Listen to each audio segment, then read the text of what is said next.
If you need any Xbox or PlayStation codes or anything gaming related, check the referral links down in the description. They'll take you to g2a.com. They already have a discount on most of their goods already, and with the code CHES at checkout, you can get yourself an extra 3% off as well.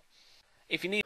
Hey guys, how's it going? Ches back again, and welcome to episode number 130 of the Career Mode Road to Glory here on FIFA 15. You'll notice, if you've got a keen eye, that we've already advanced as far as the 14th of July in the next season, and there is a very good reason for this. One thing to point out quickly, though, is look at that. Neymar signs a deal with PSG. Incredible transfer. What's that one? Chikoui stays put at cold and damp Cambridge United. He has said to me that he would like to stay at the club, despite still being homesick.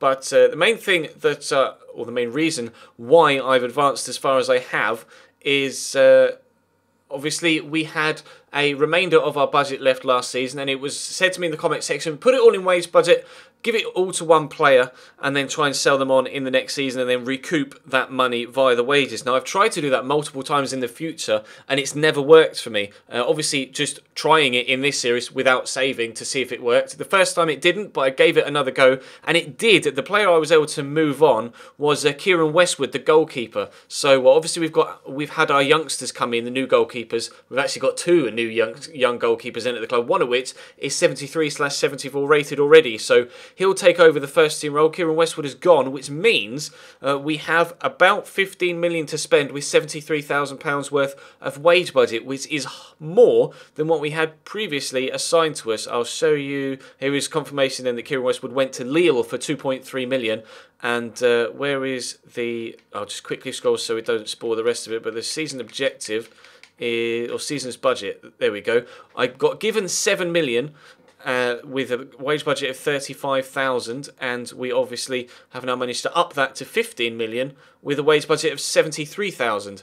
Previously, when I advanced forward into this season without swapping the money around, I got a budget of 12 million with a wage budget of 60,000. That was what with Kieran Westwood still at the club. So it has benefited us slightly to be able to use that little trick, I suppose, of the trade, kind of jinxing the game into giving us a little bit more money without obviously having to go to the extent of using a financial takeover, etc. We will have a look at some transfer targets in just a second, but obviously I've archived a few messages here to show you before we get going.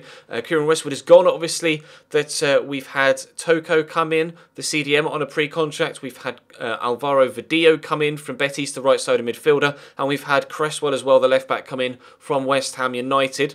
Obviously last season we qualified for the Europa League, and the board would like us to reach the group stage of the Europa League. So that would be just...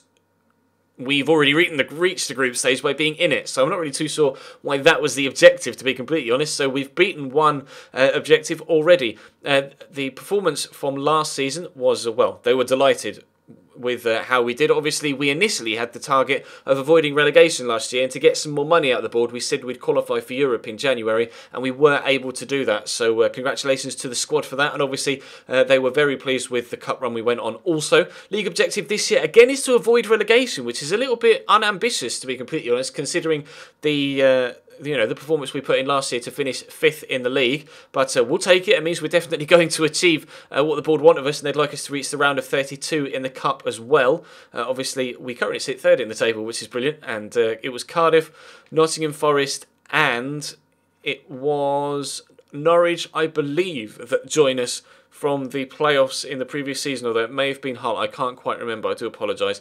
But let's show you then some transfer targets. Like I say, we've got about 15 million to spend. The main area I'm looking to improve in right now is centre-back. And I'm perhaps looking to bring in a striker as well as we look to move on Kevin Schmidt. But we've got a few youngsters here that are going to go out on loan, and I'll show you what exactly is going on with the squad we have right now. I've got loads of transfer listed players. Joe Dunk is transfer listed, so is Mawat, Luke Berry, Michael Woods, Ivan Santillan, Francisco Senirelli, Kevin Schmidt, Fabian Torres, who was the initial young goalkeeper we brought up, but we've had 2 more youngsters come up that are better than him, so I'm going to look to move him on because obviously he's a good prospect and we might be able to get a decent amount of money. And then Asenjo, Bridge and Gillett are going to go out on loan and hopefully gain some decent first team experience. This is the youngster that has come up, 74 rated overall, and looks decent at the age of 16 as well. So he's going to be a very, very good goalkeeper for us, hopefully, over the next few years, and will grow continuously throughout that period. But the search or the shortlisted players I have at present are as follows. Like I say, looking for someone at centre-back as well as perhaps someone in CDM and striker. Eric Dyer is on the list, £6.5 million. He's his value from Tottenham. Not really too sure how much football he plays for Tottenham or what his contract squad role is, but he is a decent player, looks very, very good defensively with 82 stand tackle, and he's got good strength and good heading accuracy as well. John Stones, haven't quite got all of his stats here, waiting for a scout report on him, but he looks like he could be a good signing if we can pick him up. He's valued at the same as Eric Dyer. Jonathan Tah, I'm waiting for any sort of scout report back on him, and the same with Nicolas Sula, but they both obviously are decent young centre-backs that we could bring into the squad should we be able to afford them. Looking at Wendell, he looks cheap and very much so available, so I could perhaps bring him in and then move on Hector Bellerin perhaps, so that we have perhaps just better options in the wing-back roles, because his contract's expiring in 12 months, so we should be able to pick him up for a little bit cheaper than perhaps his value is. But Levin Oztunali is the player we're looking at CDM, or one of the players we're looking at CDM. Looks very good technically, with good ball control and dribbling, good great short passing, and decent in the tackle as well. 23 years of age, valued at £5 million and 78 overall. 25 years of age and £6 million is his value for Johannes Geis, who looks very good as well. Obviously, as you can see, waiting for a more detailed scout report to come in before we can see his overall, but he is on 60 grand a week and his wages are 40 grand, so obviously we could afford to bring him in. Kwesi is still on the list because, well, he's a cult hero for this series, and I do hope to plan to bring him back to the club in the next couple of seasons. Maybe not this year, because I think my main strike target is Callum Wilson. 88 finishing, 92 sprint speed, or 92 acceleration, 91 sprint speed, 80 dribbling and 78 ball control as well. Good agility, not the best jumping or best in the air, but he's got 78 shot power, 77 long shots, and he's only valued at 3.4 million. Not really too sure why, because he looks like a great player. 88 physical is really, really impressive, and his wages are only 20 grand, so he's definitely a big target for me. And Elias Kuchunga is another player I'm waiting to get a more detailed scout report on, but he looks like he could be available for a decent price as well if we can perhaps pick him up from Paderborn. We'll have to wait and see. And Julian Brandt still remains on my list as we perhaps look to improve in a wide area as well. I'm going to try and do the short-term loan glitch with Jenkins Chikawi, and actually I will initiate that now, if I can actually find him on the list. There he is. We'll do the short-term loan glitch. He has grown up 1 to 79, but we'll try the loan glitch and see if we can get his ratings to improve. If they don't, or if we can't get them to improve, I may be tempted to sell him on. I haven't decided yet, but obviously we've got Alvaro Vadillo that can come in to that right mid spot now, and he is extremely fast and very good.